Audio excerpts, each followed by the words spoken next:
Olá, o autismo não é o problema é a desinformação. Sabe por que eu tô falando isso? Eu tô percebendo que a escola está identificando características de atraso no desenvolvimento e aí a gente faz um relatório, passa esse relatório para a família de todos os atrasos que a gente observou, né, referente a um marco do desenvolvimento. Nós temos, então, numa escola, muitas crianças, e dentre essas muitas crianças, a gente consegue observar os marcos do desenvolvimento. Então, uma criança que está aquém desse marco, ela é de fácil percepção para os profissionais da educação. Então, nós fazemos um relatório com esse atraso de desenvolvimento, encaminhamos para a família, pedimos para a família procurar uma ajuda especializada. A família, por sua vez, na saúde pública não encontra essa ajuda especializada, ela não encontra. E quando encontra, depois de muitos meses de espera, ou quando essa família ainda vai procurar na rede privada e tem acesso a médicos, psicólogos, fonos, ela sai com a devolutiva de que a criança não é autista. Ok, a criança não é autista, mas quais foram os critérios usados para identificar que a criança não é autista? Porque se você sabe exatamente o que é o autismo, ok, você sabe o que é e você sabe o que não é. Agora, se você não usou nenhum critério, você não aplicou nenhum tipo de investigação, né? Você tomou como base apenas aquele relatório da escola, invalidou o relatório em 10 minutos, meia hora de consulta, não convive com essa criança diariamente, não leva em consideração todo o relato da mãe, né, e todo o olhar minucioso da escola. Como que você pode dizer que não é autismo? Que pode ser um TDAH, que talvez seja falta de estímulo. Eu entendo que a nossa geração está sendo criada através de telas e as telas estão trazendo inúmeros prejuízos para as nossas crianças. Eu entendo completamente bem essa parte. Porém, eu também entendo que crianças autistas, elas se desenvolvem. Quem diz que criança autista não se desenvolve? Aí o que acontece? A gente tira as telas da criança, passa a estimulá-la mais e ela começa a evoluir. E aí a gente fala, não é autista. É claro que a criança vai se desenvolver, independente dela ser autista ou não, se ela estiver sem telas e ela for estimulada, ela vai se desenvolver. Mas uma criança autista que se desenvolve, ela não deixa de ser autista. E ela não pode deixar de ser cuidada nesse sentido. Então, se você descobre muito cedo, se você tem um diagnóstico muito cedo, né, precoce desse desenvolvimento, desses atrasos, você vai fazer um acompanhamento dessa criança que é 1 para 1, é um profissional fono para uma criança, é um profissional terapeuta ocupacional para uma criança, é um psicólogo para uma criança, e você vai desenvolver as habilidades que ela está em atraso e ela vai diminuir ou até equalizar esses atrasos e vai se desenvolver normalmente.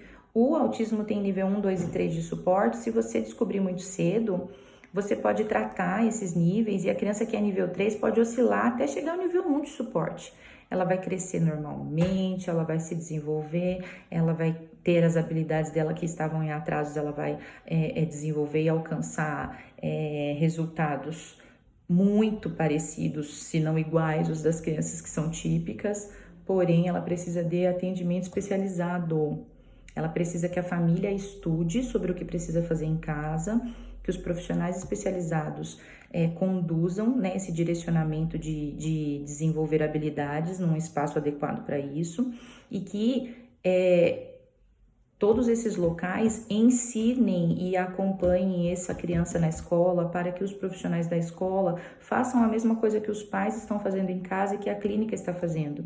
É um tripé. Se você pegar uma criança e achar que ela simplesmente está com atraso de desenvolvimento e você vai colocar ela na escola, ela vai se desenvolver, você está piorando o quadro dessa criança E se ela é um autista nível 1, 2, que praticamente não é observado e não é validado, ele pode desenvolver comorbidades até ficar no nível 3 de suporte, e aí depois dos 6 anos de idade, onde a neuroplasticidade já está menor, a aderência do cérebro dessa criança, a mudança já é menor, vai ser muito mais complicado de fazer intervenção e ter algum tipo de resultado. Eles falam assim, é muito cedo para diagnosticar, é muito cedo para quem não sabe nada sobre autismo. Quando você leva uma criança com distúrbio de sono, com distúrbio alimentar, com problemas comportamentais e o profissional fala que é muito cedo para dar um diagnóstico, ele não sabe nada sobre autismo. Não aceite esse diagnóstico e ajude a sua criança. Se você não quer chamar de autismo, não tem problema, não chama de autismo. Chama de bebezão, mimado, de sem limite. Fala que você não está sabendo educar direito, que a escola não está sabendo estimular direito, mas procura terapias. Acompanhe essa criança em terapias dos 1, 2 anos até os 5, 6 anos, e você vai ver que esses atrasos vão ser interrompidos, vão ser minimizados e eles vão até desaparecer. Aí, se você não quiser dizer que é autista, não tem problema. Mas quando um profissional invalida dizendo que nem tudo é autismo, como eu vi num vídeo de um médico esses dias, nem tudo é autismo, mas você sabe definir o que é? Porque se você não sabe o que é, você não sabe o dia a dia da criança, você não sabe todas as etapas, né, do dia dela, das atitudes dela, das manias que ela tem. Como que você pode dizer o que não é o autismo? Você precisa saber o que é. Autismo é também uma criança que não sabe lidar com as emoções.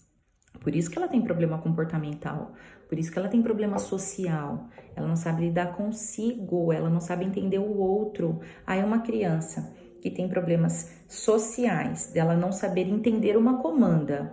Traga o prato para mim. Leve a fralda até o lixo. Ela não compreende. Ela faz isso às vezes por repetição, mas ela não compreende uma comanda de um contexto onde as pessoas estão se comunicando. E aí ela vai numa consulta e ela fica cantando, e o médico fala, não é autista. Imagina, ela fala. Gente, pelo amor de Deus. O autismo tem problema nos neurônios espelhos. A criança não olha pra gente o tempo todo e não imita. Quando ela não imita, ela não desenvolve esse poder de entendimento, de contextualização social. Mas ela canta, porque ela fica vidrada em telas e a comunicação que ela aprende é cantando. O tempo todo ela fica cantando. Isso não quer dizer que é uma comunicação efetiva, não quer dizer que ela não tenha atrasos de comunicação e não quer dizer que ela não precise de intervenção por pessoas especialistas que saibam o que estão fazendo. Ajudem os seus filhos. Um beijo da professora Lenita.